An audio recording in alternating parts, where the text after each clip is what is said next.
Interesting. We last spoke last quarter. You were talking about taking on some duration to take advantage of some of the falling rates. I wonder, as we shift into looking forward to 2020, are you getting more defensive as it comes to duration? That's a great question. Duration pretty much has defined your fixed income returns, both muni and otherwise, for 2019. Using BVAL, the Bloomberg scale, 20 and 30-year AAA munis are down almost 100 basis points in yield. Being long duration was an undeniable winner in munis as well as in other markets. Recently, we paired back more to neutral with selective short spots depending upon where we are on the curve. Looking forward, we think rates are apt to drift somewhat higher over time as we get deeper into 2020. Some of the countervailing risks to that view, however, the U.S. election could become a risk-off event depending upon how that unfolds.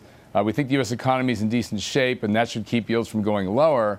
On the other hand, we're not in the camp that we're poised for a sharp reacceleration either. So the neutral view right now, a little shorter than where we were and a little more cautious than where we were. But we're not positioning for some rate shock upwards like 2013 or something like that.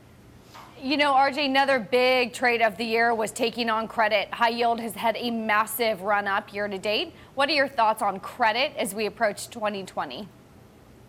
I'd agree with you. One thing about muni high yield, it's a pretty long duration asset class. So the duration was wind at your back as well if you owned high yield munis. But spreads also narrowed, undeniably. And credit has been a winner, both, again, in munis as well as in taxable bonds. Look what high yield corporates have done, for instance. And as a result, being a little overweight credit has been a winner. At this point, we've peeled back on triple Bs a little bit. We've probably concentrated greater weightings in mid-grade bonds, where you get some carry, some income relative to a AAA or a AA, but without as much risk.